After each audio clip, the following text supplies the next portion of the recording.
Welcome to the Centaur podcast. I'm Cameron Adibi, and I interview humans about their spiritual journey with horses. Some days the stars all line up, other days they don't. This interview was magical, and the stars lined up. I got to interview Kim McElroy. She's an award-winning equine artist renowned for her visionary, artistic, and written creations. Blessed by her horse mentors, she is the illustrator of the Way of the Horse wisdom cards. She lives in Kingston, Washington. Kim and I focused our conversation on this beautiful new deck of cards and guidebook that her and Sandra Wallen just released. It's called the Council of Horses Oracle, and it is a 40-card deck and guidebook. And just to quote Kim, it's so much more, but it is a tool and guidance for horses and people to improve their interactions and relationships in their own lives. Also very special for this interview, I asked Kim to do a reading for Romeo, who is a 14-year-old miniature horse who I work with. It was super sweet. I'd love you to listen to this and maybe give you some ideas for the horses you work with or any of the animals you work with. Enjoy. Yeah. Thank you, Kim. Thanks so much. And this is such an honor. And I'm gonna have to start right in because here we are talking through a computer screen. It's just it makes me crack up every time. And I listened, read a little bit about your background, and so I'm guessing you're close to my age, or you lived part of your life without technology. And like I did. Yes. And I say we're like the last of this, people that have experienced half our lives without this digital media and digital kind of communication. I've never met you in person. I thank you, Mary Ann Simons, for introducing us. This is like, I'm going to jump right in. This is like, Yay. this is the spirit of the horse right here. We're communicating without ever, with this through this kind of like you're an image of somewhere in the other part of the world, Washington, I think, Right. right? Or Yes. Washington, yeah. I'm here in Uh-huh. Massachusetts. It's a 3-hour time difference. I mean, does this still freak you out? But how do you like connect that with the spirit of the horse that we Good can communicate? question. Well, of course, what's interesting to me is that here you and I are on a picture Zoom call so we can see each other, but I know also that the audience won't be able to see us. So it makes it easier to communicate because you're using body language, as well as and for when we were trying to communicate, we couldn't hear each other, but we were still using body language to say, I can't hear you. And can you call the other thing? And I'm like reading your lips. So yeah, I think it's a similar thing in that sense. Like at least with pictures, we can start to interpret. It was almost like that'd be a fascinating thing to do is just have a Zoom call and not use words, right? That's like that. There again. That's that's what I still feel like the horses teach us so well. The nonverbal communication is through language. I'm sorry, through body energy, and just And energy, visual. visual. Right? Yeah, energy and visual. Yeah. And yeah, so and then to the listener, they're going on inflection of the tone, of our voices as to what our character might be like or who we are. Um, and their imagination. So that's a whole other nonverbal in the sense of taking what we say and then pulling it into their own experiences and their own body and resonating vibrationally in that way. Yeah. Wow. All right. Well, yeah. Again, we made this work somehow. Thank you. I do this, partly as a, help others do this, but still, like, I'm half my life. I had none of Right. this, and like my first computer was like a Apple Macintosh, like 1983. I'm dating myself right there. But Right, right. yeah, and the other video game I played was Pong. I mean, that was, Yep. I hear from people that's still popular. Pac-Man. Pac-Man. Yeah. And now I'm I'm trying to run from it, but here we are Hmm. because I'm grateful. This is a way we get to communicate. So I am grateful for it at the same time. But Yeah, yeah, me too. yeah. So it's interesting, that we're here. We are talking about horses, and half our life has been without technology. For the majority, technological influences like there are now. But I really, I can spend uh, three podcasts talking to you about this incredible gift, and I got it just a couple weeks ago. This the Council of Horses Oracle, a 40 card deck and guidebook by you and Sandra Wallen. I have some questions for you, but I was just thinking about this as I was, and I got, I've playing around. I didn't read your guidebook. That's how I do things. I just went Hmm. Hmm. right to the cards, and Right? now I'm reading the guidebook, and I'm like, wow, there's some good, great stuff in there. But the cards are phenomenal. But this is collaborative program. But I have just to start with, this is a deck of cards, and I think I've heard from Marianne. You are also a writer, poet, but it's like I think of a house of cards, or Uh-huh. like Yeah. like playing cards, or like gambling. So it's like chance, and fate, and winning and losing. And this is nothing about there's nothing about chance here and winning or losing. So I mean, I was going to ask you right off the bat, like, what would you really call these? Uh, Talismans.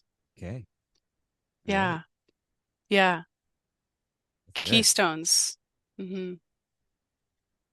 Yeah. awesome. They just happen to be printed on paper and they convey the image that I intended, just like our Zoom call, has an image to it, but the listener or the reader does have the opportunity to see the image first, usually, before they read something about it. And it has its own messages in the nonverbal as well. The art is that nonverbal part of us and our right brain and our intuition and subconscious and unconscious mind.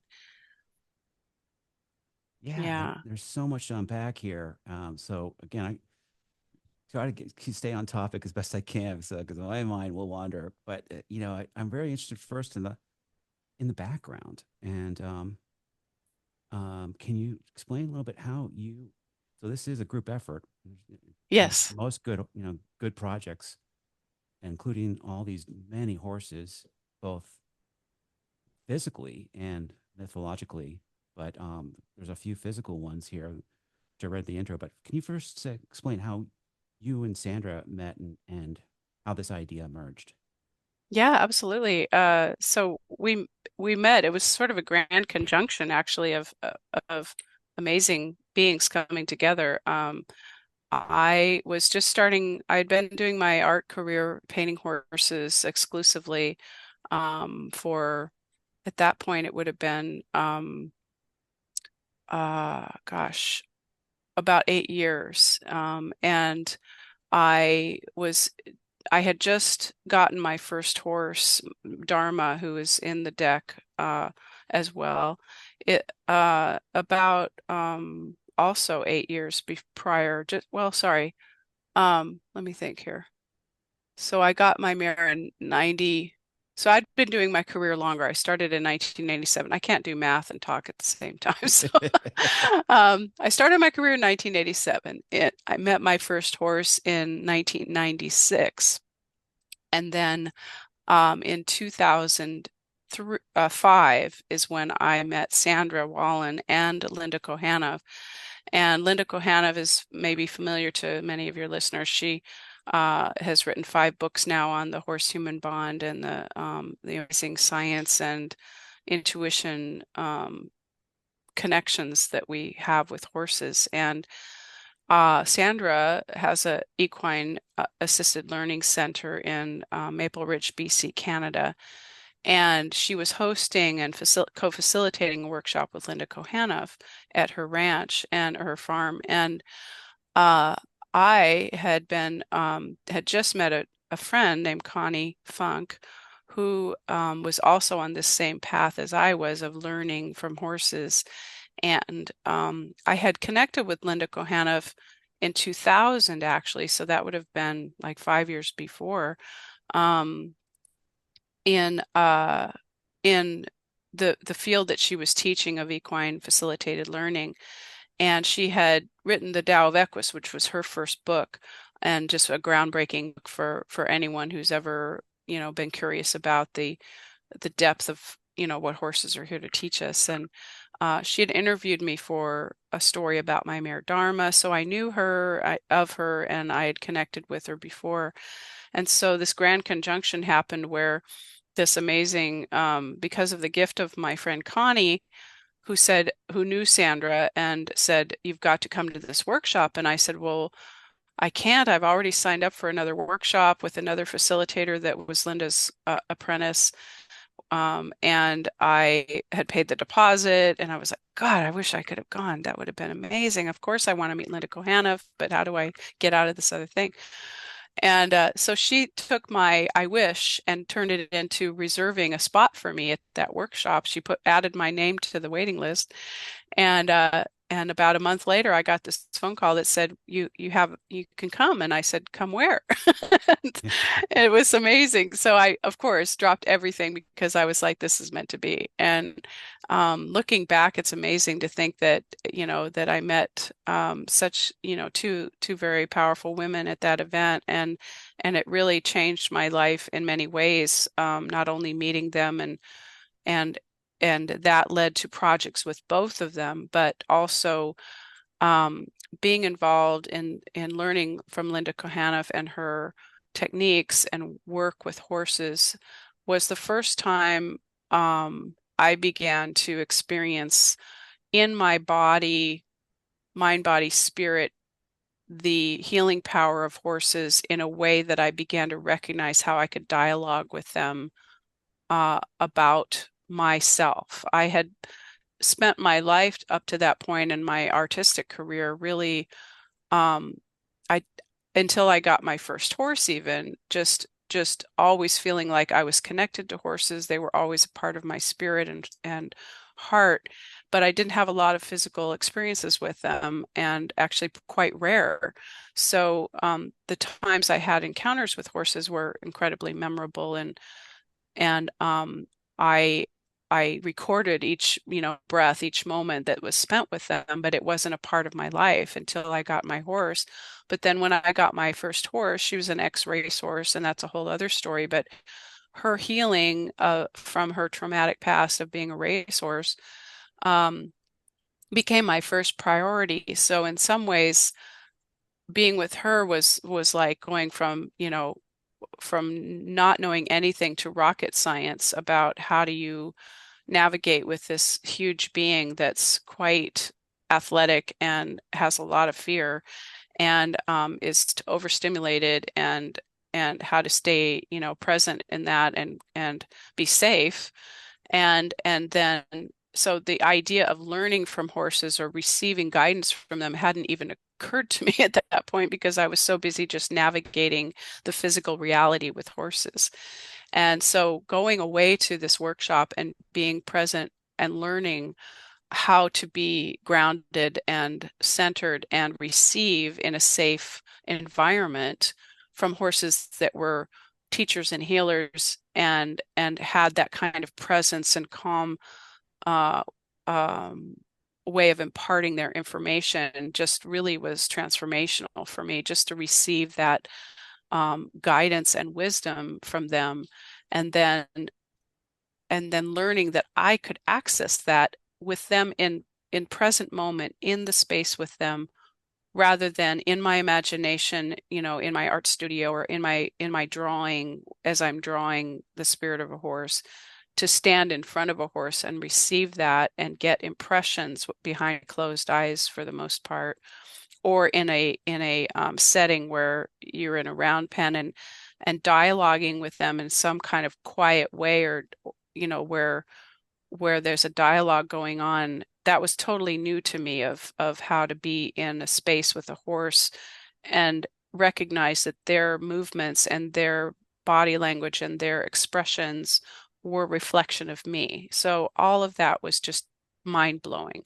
And then to combine it with being in the presence of such gifted teachers was profound. So needless to say, that was a turning point for me.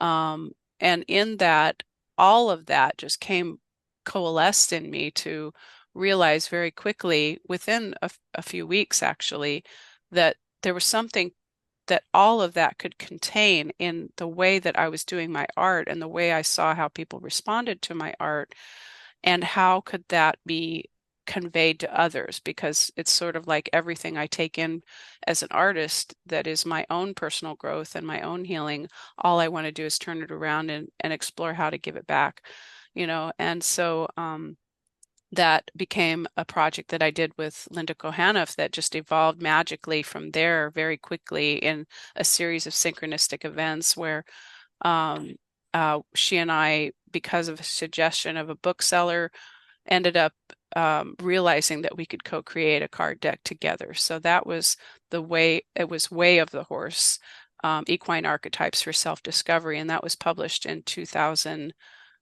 I'm always getting it mixed up. I think it was 2005, 2007, somewhere in there. Anyway, so yeah, it was 2007. And so that started happening, and I was co-creating with Linda and just feeling completely, um, honored and just thrilled to be in the company of such a mentor, and learning from her, taking workshops from her, and co-creating the deck along the way.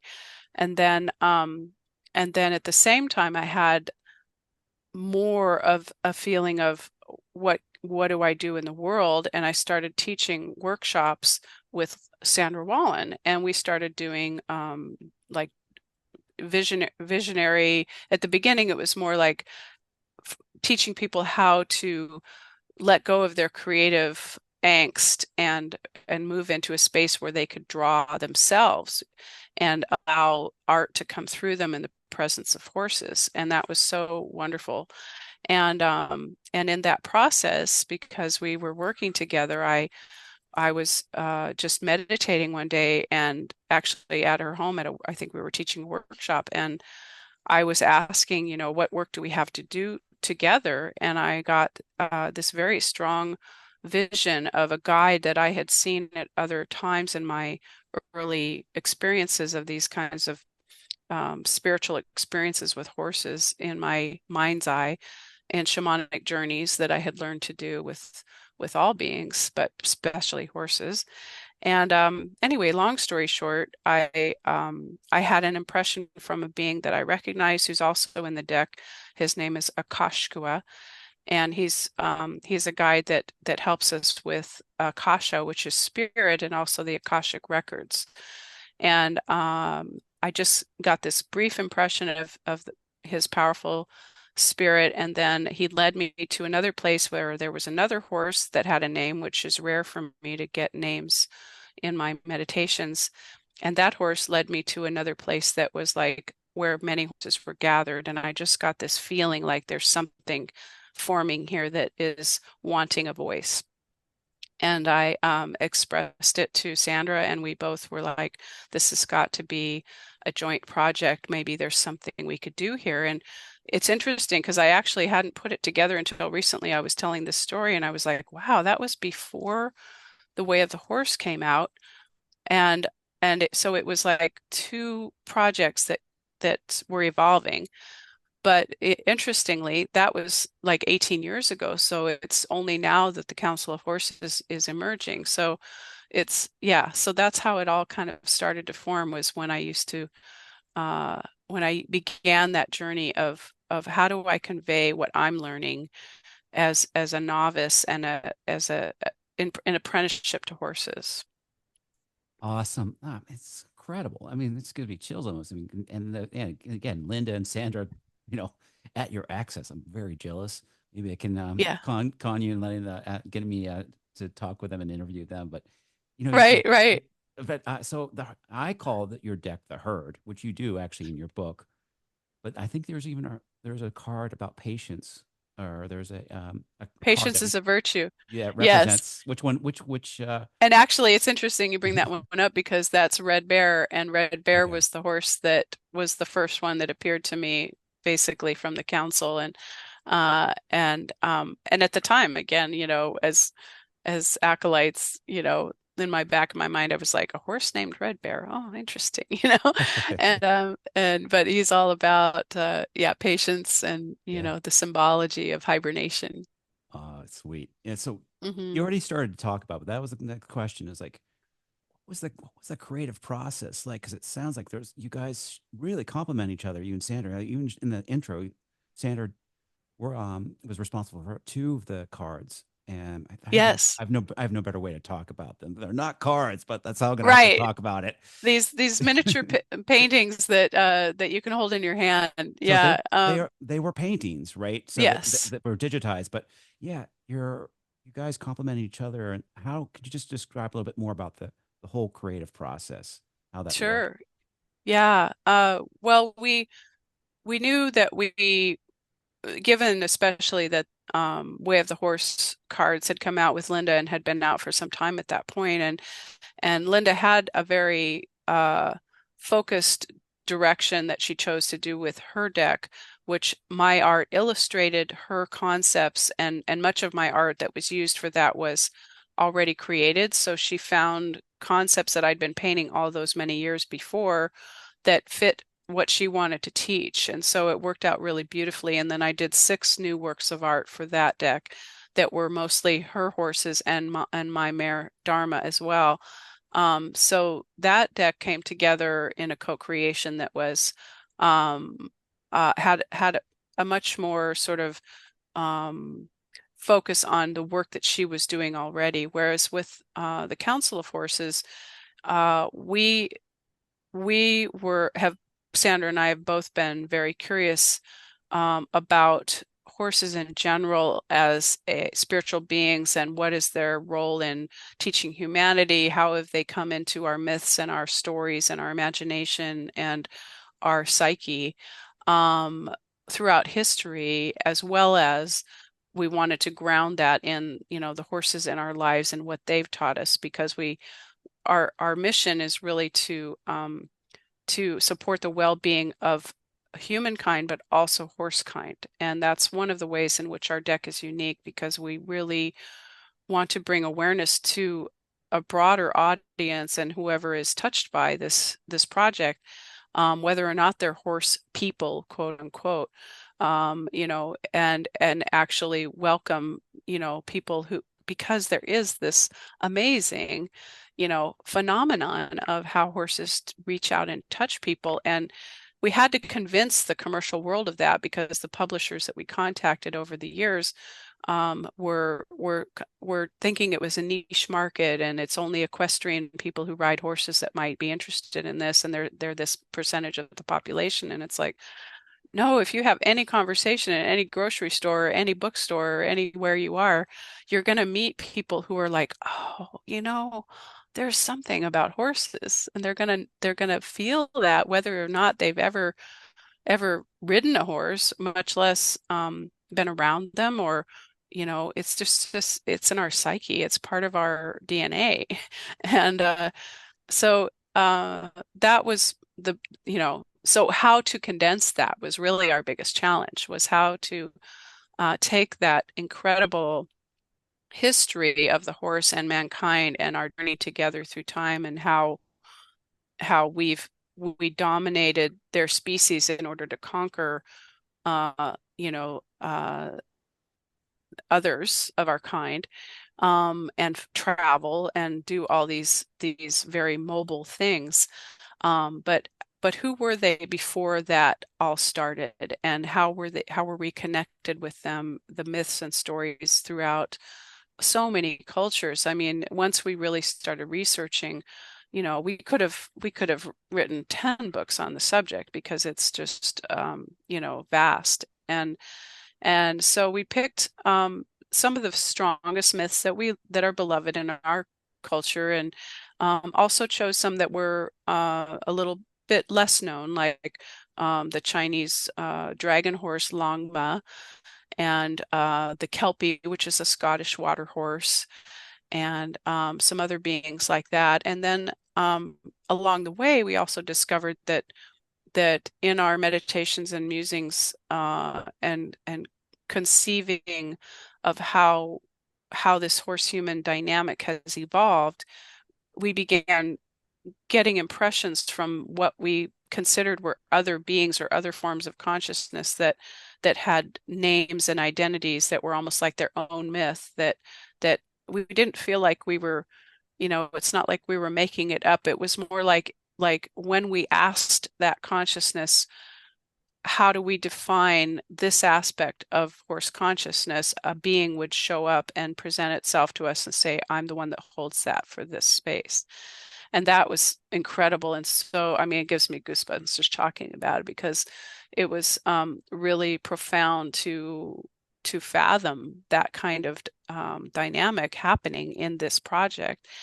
And then as well, the beloved horses that shared our lives, who we both had had miraculous experiences with and learnings with that we could put voice to. But what's interesting again about our deck and unique about it is that all of the Council of Horses, the members of the herd, are speaking to the reader in the first person, because uh, they are bringing this wisdom to you through them. It's not about them as much as it is from them. So it evolved into a first person narrative, and it feels very immediate and profound that way, because very few decks are written from that perspective. And the joy of having a card deck and an oracle deck is that it's a dialogue of beings coming together, so that the joy and synchronicity of picking a card and asking a question is just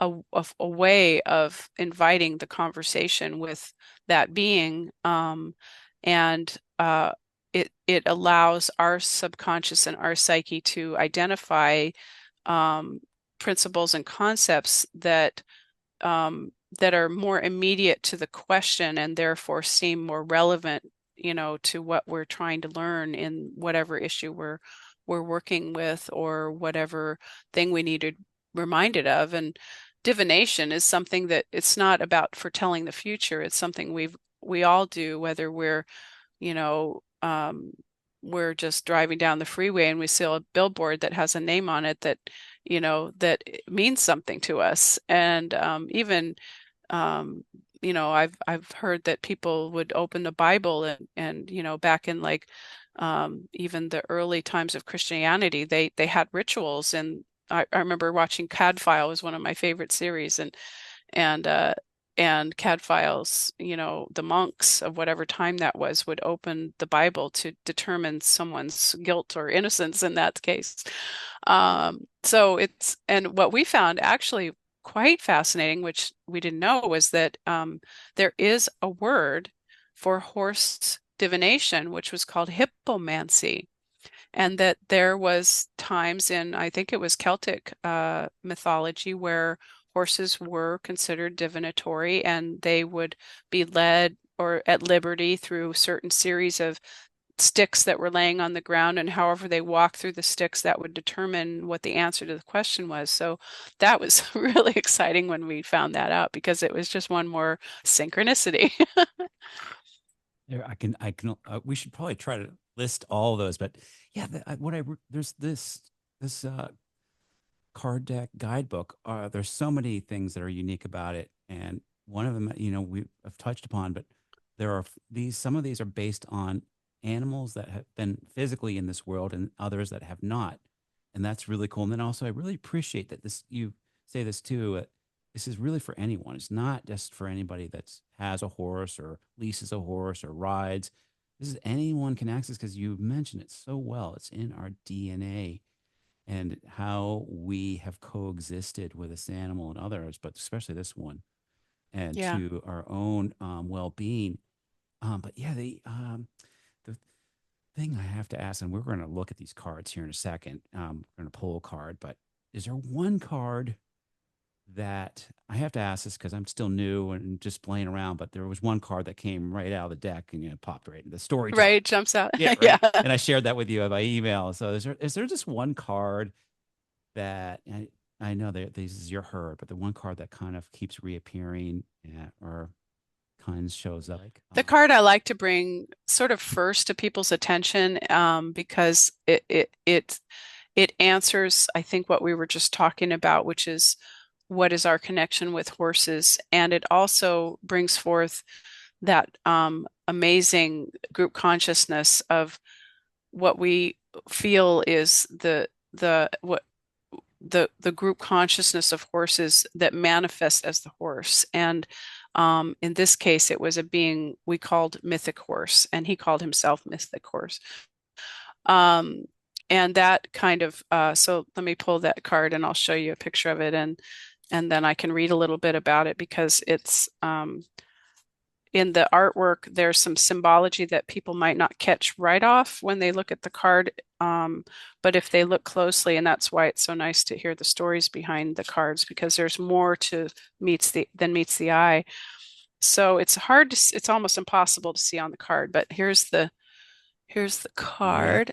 I've pulled that one Uh, once, and I'll make a highlight of it on Great. in post editing. Yeah. Yeah, but yeah, Thank you. it's beautiful, and there's like it looks like a pyramid in the back, Yes. and Yeah. with the sun rising or setting, one of the two. Whichever it is, Yeah, and that rays of light, and then what you don't see, which I don't think my camera can see, but if you look with your naked eye, you will see there are symbols on the horse, which come across in the original and the prints more than the card. But that's cool, it's like it's hidden. And the symbols, the publisher did a beautiful job of pulling out some of the symbols. And what they are is human languages that convey in five of the most ancient languages like Chinese, Greek, and Sanskrit, the word horse. And what we did in what we received from this being was we got these impressions, and it was so beautiful because we both got the same symbology and different meditations that was coinciding. And we felt like he is the holder of the wisdom of the horse throughout time, and that he is interacting with our species consciousness as he holds horseness and everything that we relate to horseness, our beloved movies and what Black Beauty and the things that are written about the horses and things we think about horses, that those visionary and imaginary and real dialogues of how we feel about horses like play on his coat like a movie. Like we both saw symbols, like instead of tattoos they were more like symbology that would appear and disappear throughout his form, like he was a walking um, record of the horse. But it was interactive with our dynamic of why we love horses, and again speaking to not only those who are with horses in their lives, but the 80-year-old woman who's sitting, on her porch and wishing, remembering that she once petted a horse when she was a child, or it's just amazing how they touch us. And whenever anyone's ever had an encounter with a horse, they never forget it. So I'd love to read a little bit if we have time, 100%. That's another just to question. speak to that. Well, that's another question about the guidebook Hmm. because I finally read it, by the way. But I'm a writer, but I went right for Which is the cards. awesome. Yeah, the cards have their Yeah, own yeah. messages. But so the book, like you said in the intro, you can just read the guidebook. You don't even need to pull a card because there's so much Sure. wisdom and knowledge. So was that Or pick also? the book at random. Yeah, Yeah, was like also open to a page at random. was that also jointly written by both of Yes. you? Okay. Yes. It was some essays were mine, some were Sandra's, and many of them were ours together. And that was an interesting process being a co-writer, of and dialoguing back and forth about what we wanted to include, how to word it, how to voice it, how to organize it, how to present it to the publisher and how to present it to the reader, and really what the horses were telling us and how to translate that. So that was a journey in and of itself. And so I'll just show that this is the guidebook from the deck. It's a deck of 40 cards. So you can show this too later, but Yeah. here's it like the deck of that's the back of the cards. Just And then the beautiful that's box that it's phenomenal. all included in. Yeah. Thank you. Yeah, and And you do all pastel, correct? All pastel, yeah. yes, I think I heard that with your interview with Warwick Schiller, which was really good. That Right. was a good interview. But yeah, so Thank you. would you mind reading a little bit of the Mystic Horse, and then can we focus Be on this delighted. little miniature horse I asked you about? Yes, Okay, good, yes. good. Okay, and yes, and so each essay has key phrases, key words, and messages. The messages are for humankind as a group consciousness of humankind, but also the individual, and message for horse kind as well, which are very unique to our deck. And then there's a story and counsel. So the story again is written in first horse, we call it first person of the horse, and speaking to the reader or the group that's reading it and or the horse as well. And then counsel for mythic horse. And I don't need to read all of it because I know you have limited time, but I'll just glance on a little bit of the teaching it. So I am the mythic horse, the material and the immaterial expression of all horses who have been, who are, and those still to come. My presence brings awareness to the ancient bond that has bound horses and humans together for millennia. Ours is a connection of sacred reciprocity. I am the meta archetype of Equus and the overarching archetype from which all others are formed. You have been taught to think that a myth or archetype is symbolic or frozen in time, but I am fluid and mutable and deeply affected by the relationship you have with my kind. The message for horsekind is history need not define you. Or sorry, that's message for humankind. History need not define you. And the message for horsekind is humanity need not define you. And some of the counsel from the mythic horse is I appear when it is time for you to travel deep inside your humanity to help you release the reverence you hold for order and convention. Herein, you begin to make sense of the world in a different way beyond the boundaries of upbringing and education. I give voice and shape to the reasons you feel drawn to horses, even if you do not understand them. So there's a lot of insight there about people who are drawn to horses and they find themselves in this book about horses. And each reading has contemplations, which are courageous questions that you can ask yourself about why are you being drawn to this horse guide at this time, and then an invitation that brings the reading full circle to like the essence of it. So yeah, that's just one. That's about a third of one card. It's awesome. And it's yeah, I love it's just so, all of them are so just stunning. And so, Thank you. yeah. And so, are like what size do you do your pastels in? Is there like a stand, like kind of a rough? Yeah, I wish it's I can, always hard when I've got earphones on because I have some of the paintings here in the room, I but see I can see your yeah, studio behind you a little bit. yeah, they're usually about 20 by 26 is sort of my average size. Yeah. And then Sandra did two paintings for the deck as well, and we co-created a third in which we both did work on, which is called Brumbies, the wild horses of Australia.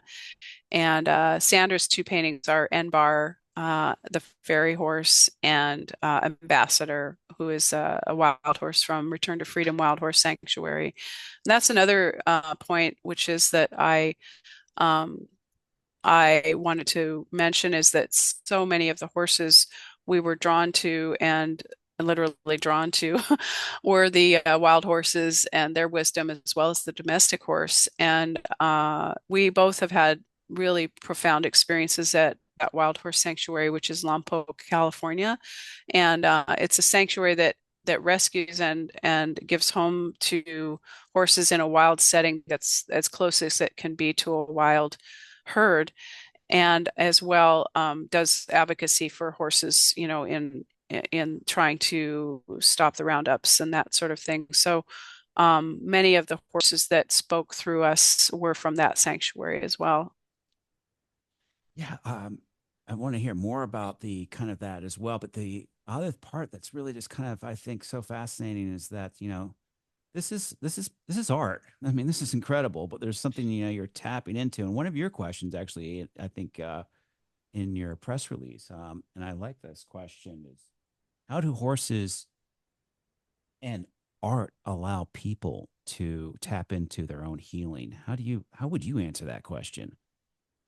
Yeah, I I discovered early on, even as a child, that art had the ability to touch people, um, to communicate feeling, and it was a just a subconscious understanding from the very beginning. And I always was doing art, so and sharing it, because for me, with my personality, I'm an outgoing person. I'm not your typical artist, in that sense. I'm not a subjective um, artist, so I don't hide away in the creative process and then not really want to share it with others. I'm totally the opposite.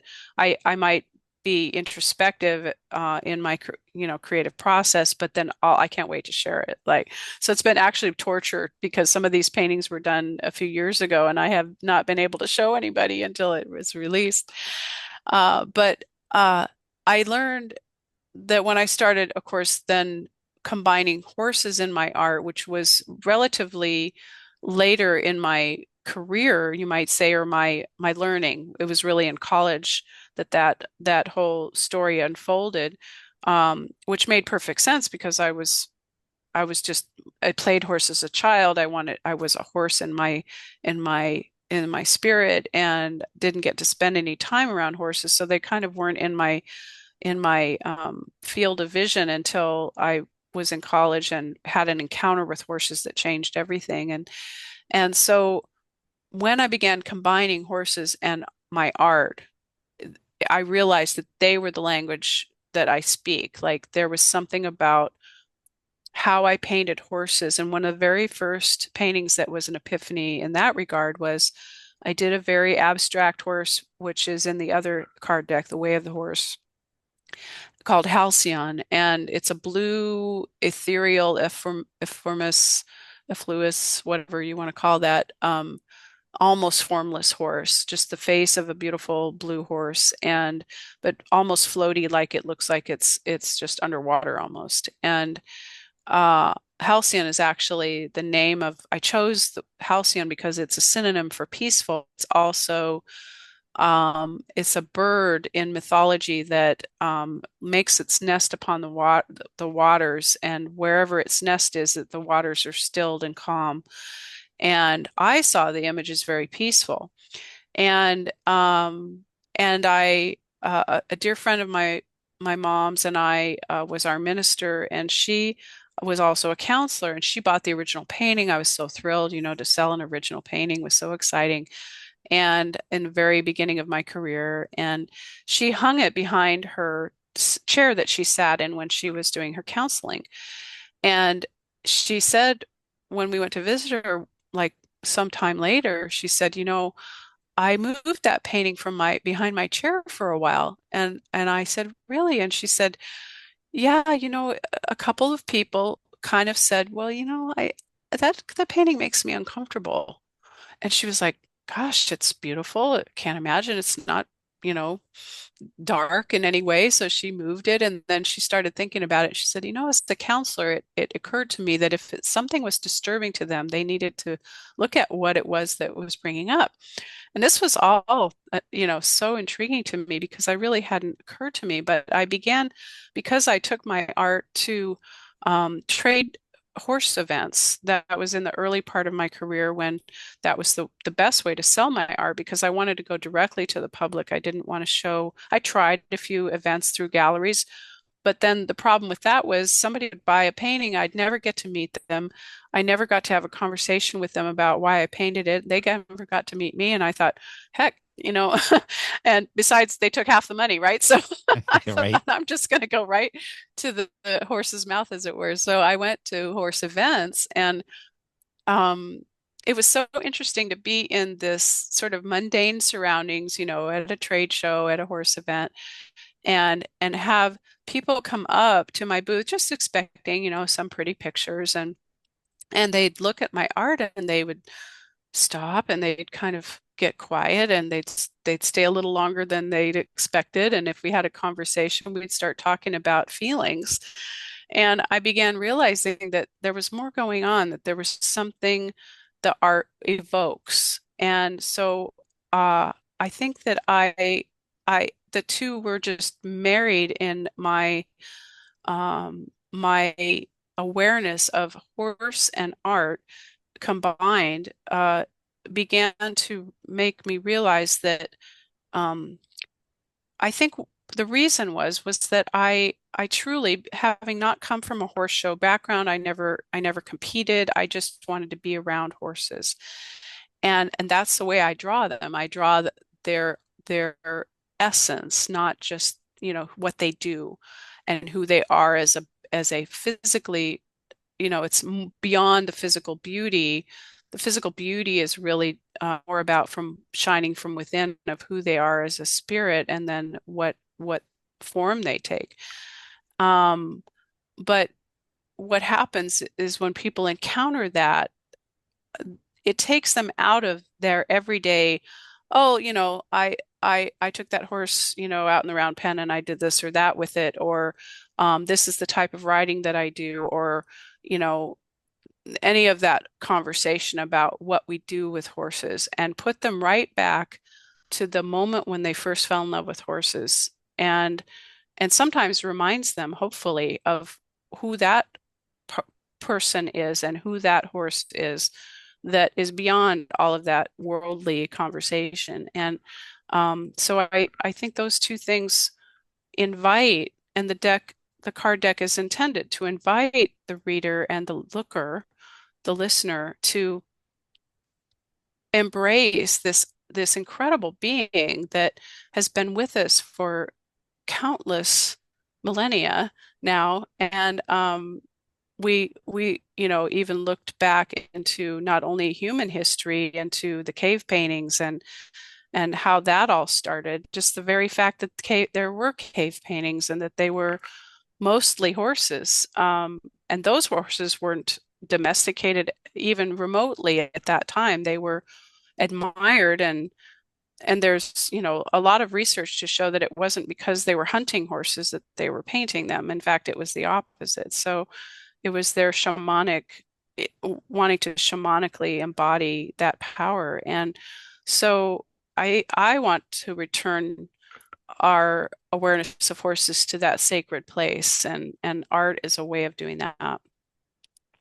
That's a great vision. And yeah, I've always, when you were talking, I was thinking about Werner Herzog's documentary film about the cave art that he got to make it. He was, if you like, you Yeah, love or hate. I think most people love Werner. He's a character. But anyway, beautiful. I think it's I can't remember the name of the documentary, but just is that the beautifully. Forgotten? Yeah, thank you. Yeah, yeah, I think Yeah, I've seen that. Yeah, but yeah, I mean, that's, again, it's as old as time, and these animals really are older than we are. They've been around longer. But very okay, much so. before we get in, because we can go, I have so many more questions, but can we talk about Romeo? Romeo, I've told you a little bit over Yes. the email. He's one of these miniatures I work with. I've yet to own a horse, by the way. I've worked with, and so this is my gift. Wow. Yeah, I know. I keep like, oh man, I keep like, will I someday? But you know what? This is maybe more my journey. That I just, Yeah. because I get to work with so many different horses this way. So Right. I met this beautiful. They say actually, there are three miniatures I work with, and they're part of my equine assisted learning program. He's a 14-year-old. Um, the woman, God bless her, got him at a kill pen, like so many horses and so many minis. Minis have, I I don't know what your thoughts are. Many have a tough time because they are so stereotyped into a Right. certain, and I don't buy into it. Just like the breeds too, by the way, which I had a question for you. But Yes. could we pull a card for Romeo? He's I'm just still getting to know him. He's really super intelligent and he's really willing to play and participate. Yeah. And I'm bringing him into some of the sessions with some of my clients. But I'd like I'd to, love to. I'm trying to learn more about him. Yeah, we actually designed the deck to be a tool and guidance for the horses and people and interactions and relationships in our lives. So that's a wonderful opportunity to look into that. And Yeah. so So let how me do get my yeah, little. how would you go about pulling a Yeah, card for a I was horse? thinking, yeah, exactly. Well, and actually it's there's a number of ways. So obviously we ask that we ask permission. So it's kind of a dialogue of you know how do you feel about your relationship, and do you have the right really to ask on behalf of another, and usually you can sense whether you have that rapport, like is there a way I can get an answer. And since the guidance is always for the benefit of, rather than the overriding, another, that's usually a yes. So I would say that we have a yes. The minute you were talking about him, a lot of emotion welled up in me of just joy and excitement, actually. So I take that as a yes. And I was thinking as well that so we can do a three-card reading, which there's guidance in sample readings in the deck, and the guidance for doing readings in support of another we call the Namaste reading. It's a spread for honoring the light in another. And since you were describing what you were saying, I thought this would be perfect because it's three cards, and it's the first card is what are the overarching influences regarding this horse. What is his name again? Romeo. Romeo. So overarching influences regarding Romeo. So he comes with a history, right? He comes with a story, his story of how he came and who he is with in his life now, but how he's come to your program and to himself in your program. And then the second card is what do you need to know to support Romeo? And the third card is what can you transform within yourself to support Romeo? So I think that's a really wonderful invitation. So, as with any card deck, it doesn't matter how you pick them. People shuffle them or lay them out flat. Sometimes it's how much space do you have. Some people just, I like shuffling them just because it kind of gives the appearance of mixing them up, but they're mixed up no matter what you do. Right. Right. Yeah. Our deck is unique too in that there are no reversed cards. Some card decks have like a different meaning if it's upside down or whatever, but uh, every card has its own message, and that as you found, can be interpreted from the art alone. Um, so the first card is the overarching influence of Romeo. And what I do when I pick cards is I just kind of let my fingers move through them if I'm not laying them out on a deck. Oh, it's funny. I've got my eyes shut, and the light from the top of my ceiling is shining on these cards and flashing them into my eyes like a movie. That's really interesting. It is. Okay, and then when my fingers land on one, it feels like they just don't want to move from there. So that's how I know which card to pick. Interesting. Okay, so there's the first card. I'll pick all three and then I'll show them. Second card, what do you need to know to support Romeo? The other thing that will happen, for instance, just happened just there, is when you're shuffling, a horse will jump out of the deck. And Oh, that's what I just was happened. wondering. I knew something was going on. I was having a hard time, like, where is this card? And it just went pop right out of the deck. Okay.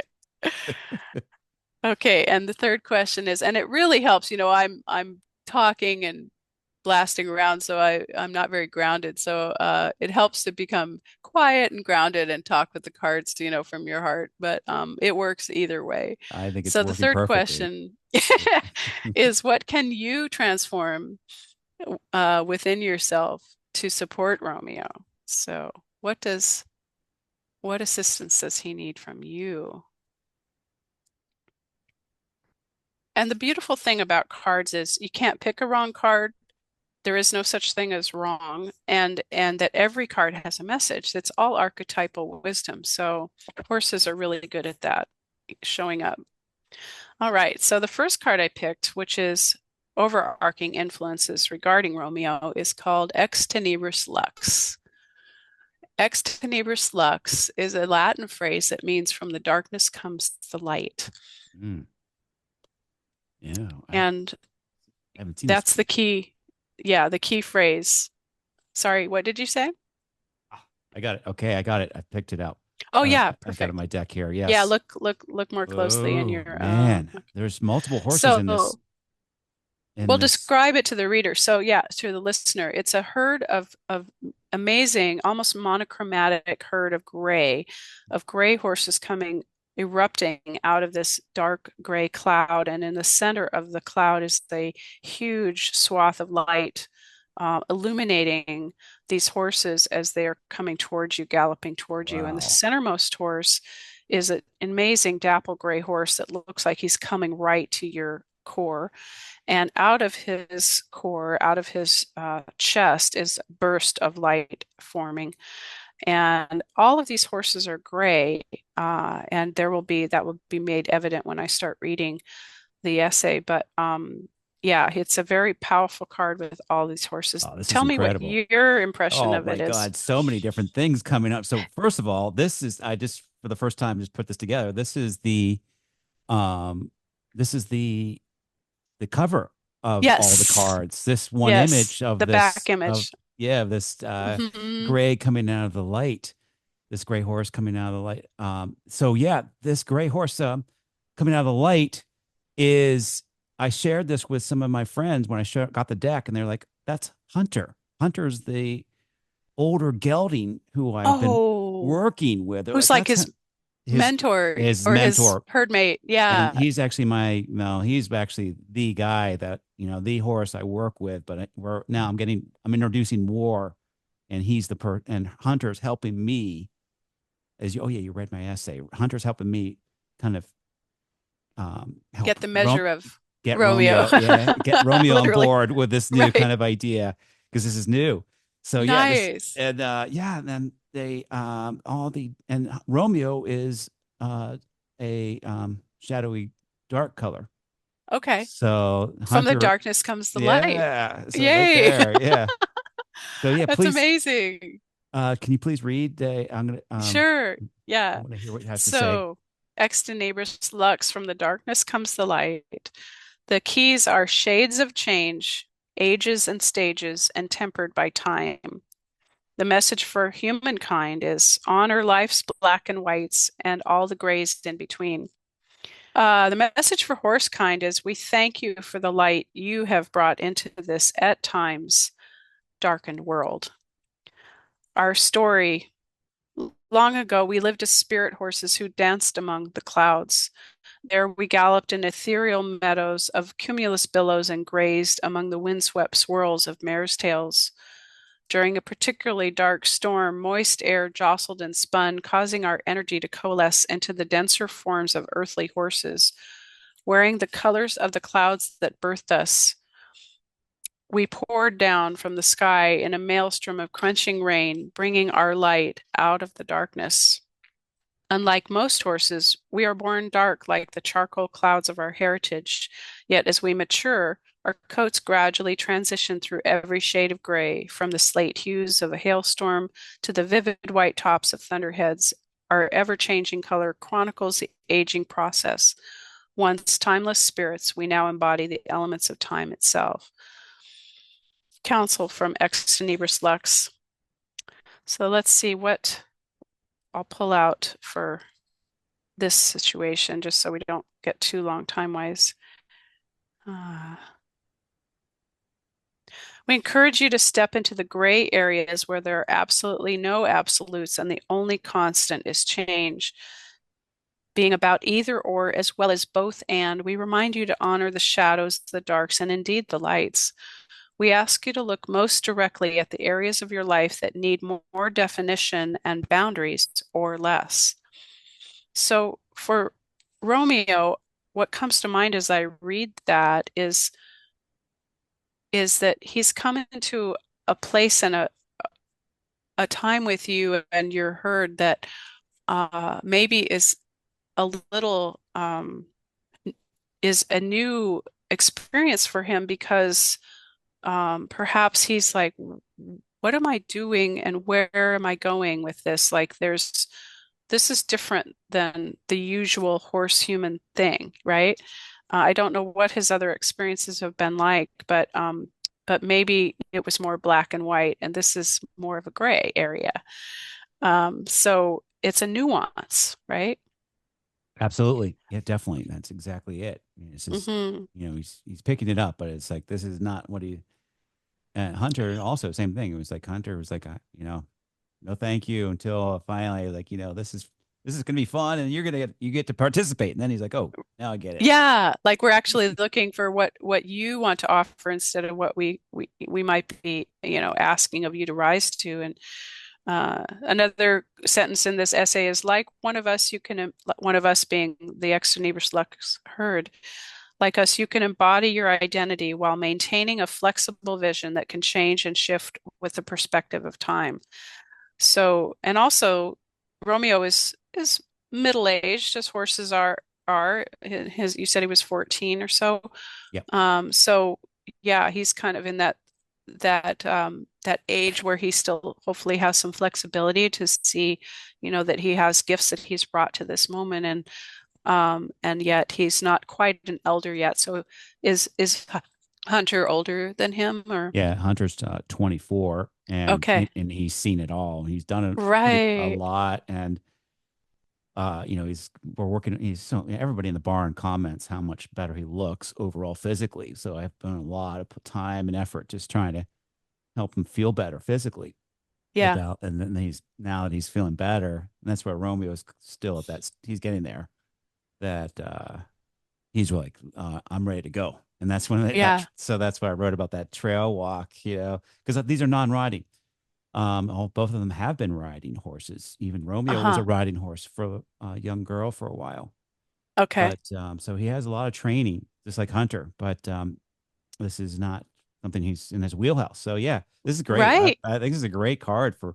I'm gonna have to study this a little bit more. But now I have to ask, what's the second card? Yeah, and what I was going to say is the other thing that we encourage you to do is go and read these essays to the horses because as we Definitely, know, definitely. they do hear us and they do understand our language and our pictures, our mental pictures, and show them the cards as well. Another thing I meant to mention just a moment ago before I get to the second card is you were asking how to do readings with the horses. And another way that's really magical is if you actually take the deck out. Sometimes people want to buy two decks. So you have a barn deck and an inside deck because the horses want to touch. And Come I on, have yeah. found countless amazing experiences where horses not only will pick images, but the way they engage with an image, it's not about their eyesight as much as the vibration. They touch their nose to it.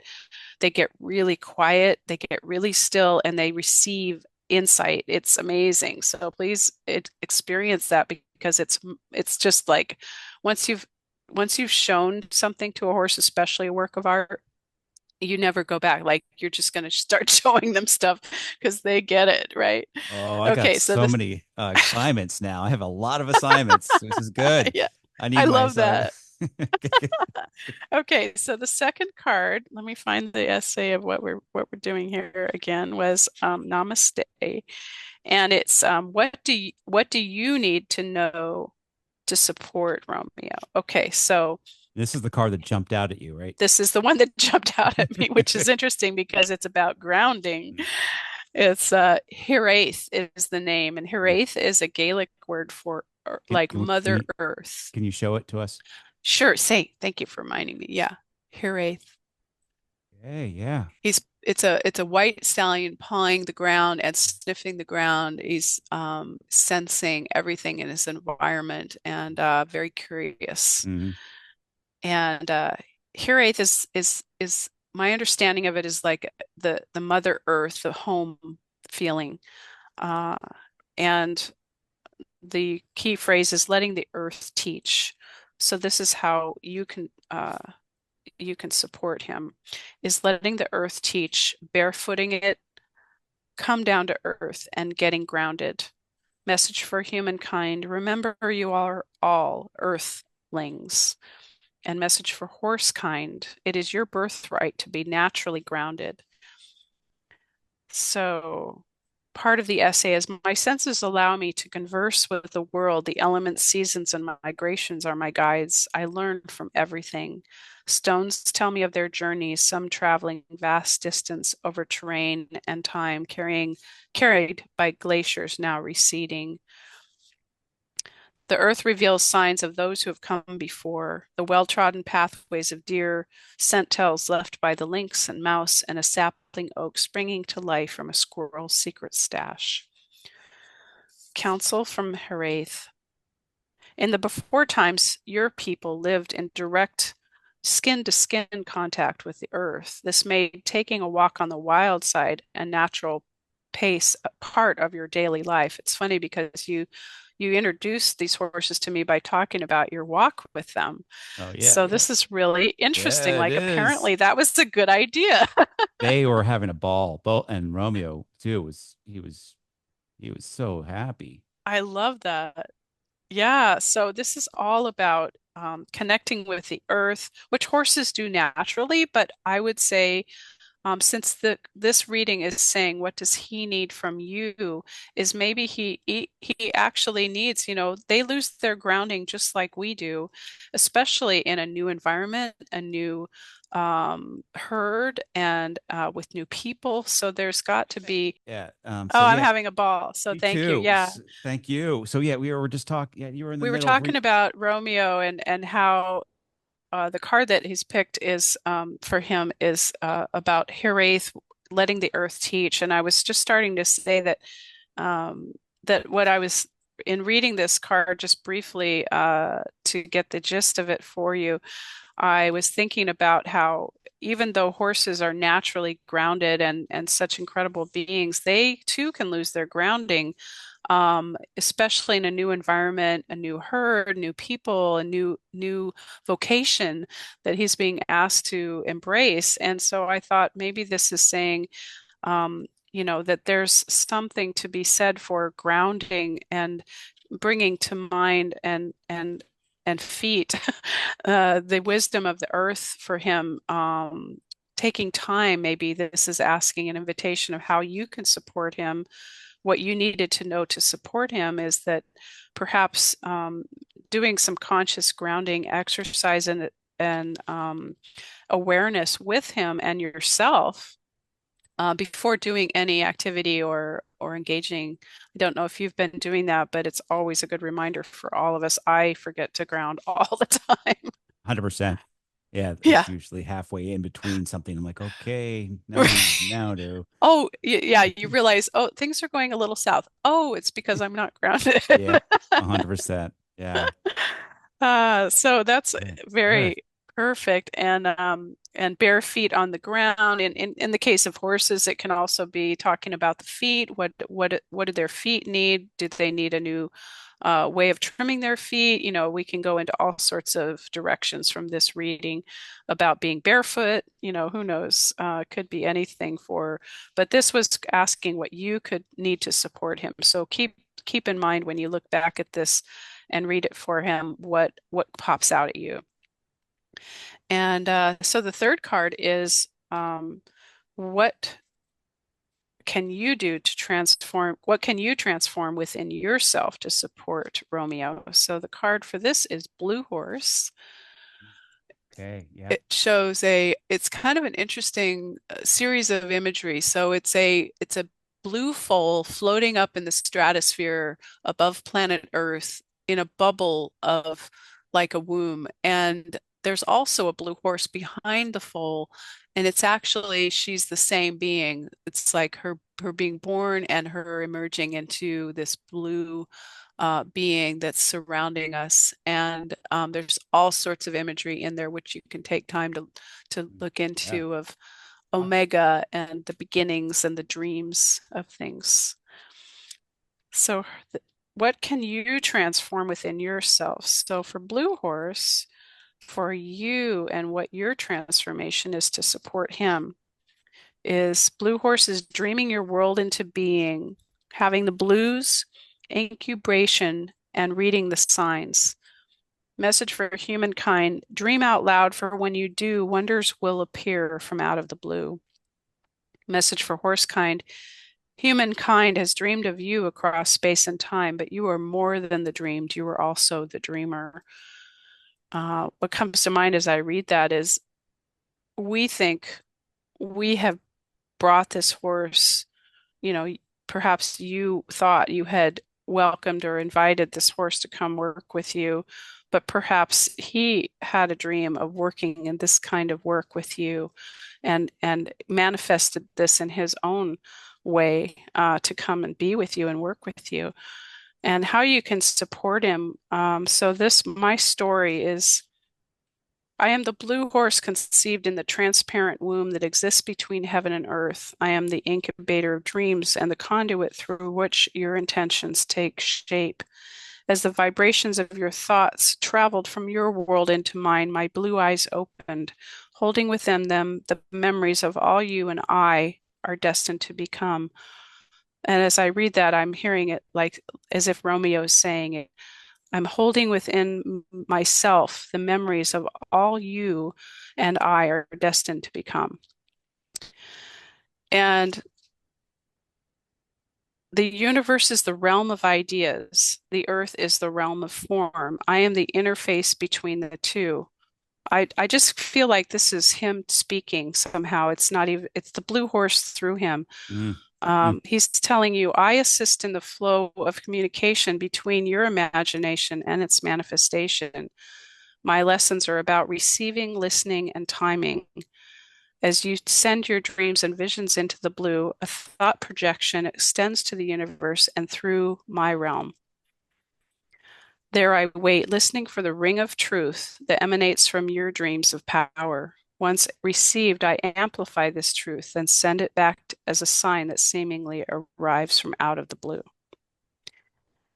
It also talks in the council from the blue horse about, have you become disconnected, depressed, or disrupted? Are you having the blues? I'm here to tell you that feeling blue can engender a state of calmness in which the energy needed to make choices becomes necessarily suspended. The blues slow you down when you're heading in the wrong direction or doing something counter to your life's purpose. So I would be really curious to find out what the blues have to do with you or any feeling of your desire to receive the communication from him. Yeah, this is making me really think. I don't have a good answer here right now. That's what is a great place to be in because Yeah. sometimes, often, we don't know what this means until we go out and ask the horse, and Yeah. that's when the conversation really starts. Yeah. So, I mean, this is,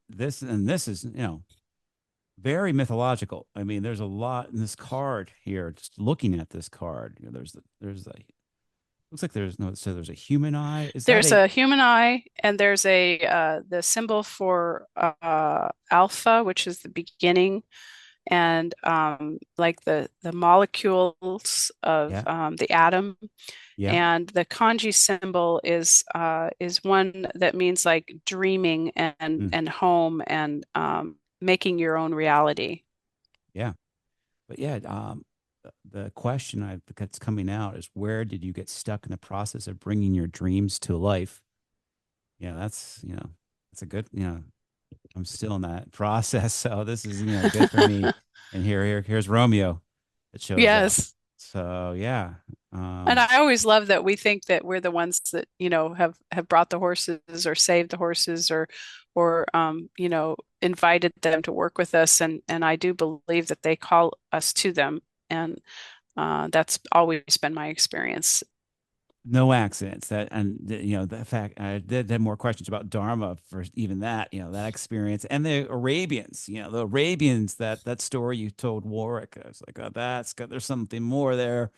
But just as we're, thank you so much for taking all this time, and maybe I can continue another time. But Yeah, yeah, I'd love to talk with you. I have a few more. Yeah, thank you. I have a few more questions as we just kind of wrap up, and kind of we've talked so much about um, how to use this deck and this masterpiece in your life, but there's a lot of anxiety in the world, and how do you think the next energy will appear with the horse's help?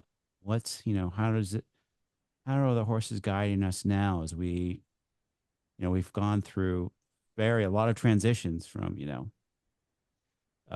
these horses as working animals, to our travel or uses for travel, and then to recreation. And are they now appearing more as spiritual advisors to us? How do you see the next iteration of the spirit of the horse for us Yeah, as humans? I think that we're all of us are learning, and hopefully this deck will assist in that awakening, is um, that everything that we think we're we wanted to do or be with horses or other beings in our life as well is um, we have these ideas that are set in stone sometimes, and or that evolve because of society's uh, view. When you get a horse and people say, "Oh, what are you going to do with it? What form of riding are you going to have, or where are you going to keep it?" And my experience with horses was that they led the way to a new lifestyle that I hadn't anticipated or ever uh, had foreseen for myself. So they just seem to be these incredible catalysts for so much change and growth. And I hope that people will start to awaken to being open to that, instead of the horse having to conform and become always the fitting in a box of what, literally the box of the stall, even of how we keep them, how we think that they are in our lives, and that those people who at some level know that horses have a message for them, whether they're in their lives or not, that they take stock and open to that wisdom, because there's just so much now. I mean, from even like Linda Kohanoff, I was listening to one of her interviews recently, and she was saying, even 20 years ago, you couldn't have this conversation without people rolling their eyes and saying, "What are you talking about?" So, as we all know, time and consciousness is speeding up, and I think the horse is the being that has chosen to accompany us in ways that they don't just because of their domesticity, they tolerate and they cohabitate and they try to fit into our world, but we neglect their world to our detriment. To we neglect their consciousness, and it's so exciting to see so much change happening in lifestyle and awareness of horse behavior and language, and that they're trying to communicate at every turn, and how can we understand them better, um and it's not just about who they are to entertain us, but who they are as a sentient being. One of my favorite movies, I'm going to have to get the name of it. um I can't remember the name of it, but it was a very evocative science fiction movie, where there was these scientists, and these beings had arrived from another planet, and they seemed really threatening, and they seemed really suspicious and miraculous. They were these big black sort of amorphous creatures, And this one scientist discovered that they were actually trying to communicate. She began having dreams, and when she was drawing them, she would get these messages from the drawings, and she realized that they were communicating. It was just in a way that she didn't understand. And when she began understanding it, that she couldn't convince anybody else of it. So I loved that movie because it was, to me, it was like the same with the horse. There's this vast wealth of knowledge, and what we don't realize is what's so beautiful about it is their social dynamic, and their essence is about community and herd, and what's the well-being of the group, and how can I contribute, and what are my gifts, and it's not a hierarchy, and all of these incredible holistic principles that we really have ways now of interpreting and understanding the more we learn from them. And you get that whether you're a scientist or not. Just go sit in their presence with a journal or a pencil or a, or a drawing or a sketchbook, and see what happens. It's just amazing. It is amazing. It is. There's no amount of learning. I mean, there's this limitless learning every time I'm with any horse. There's something always being offered as a lesson. And Yeah. if only if I'm willing, some days I'm Yeah. not. No, some days I'm like, we're just doing it. We're gonna do Right. it. Yeah. I get nothing out of that usually. But yeah, it's so much fun talking to you. I maybe someday I'll be lucky enough to meet you. But hey, can you just remind everyone how to find you and how to find this beautiful book of this deck of cards and guidebook? Beautiful. Thank you. Yes, my website is spiritofhorse.com, spiritofhorse.com. And I also have an e-cards website, which is really fun. That's animated visions of my art with poetry. And the card deck, the Council of Horses Oracle, is available worldwide through booksellers, online. And also I do sell signed copies on my website. So I love sending those with a little blessing out into the world. And yeah, my work is available in print and original pastels, and many of these pieces will also be available for sale. I'm gradually uh, trickling them out into the world, and the card deck is its own little gallery, so people will love having this a way of accessing horse wisdom. And I'm so grateful to the project, and to Sandra, and to Inner Traditions, our publisher, for having the faith in us. They don't really do a whole lot of other horse guided books or cards, so it was really a leap of faith for them. So I'm so thrilled that we're out there. It's so exciting, and we're It's just now huge. getting these little, these beautiful glimpses of what people are experiencing. Just even doing this reading with you is like another layer of how it's so exciting. They're working. They actually Working. work. It's they are alive. They are so alive. Yes, exactly. Oh, this Yeah, is great. Hey, all right. Well, so yeah, I'm gonna twist your arm and see if you can introduce me to Sandra, because now I have some more questions for her.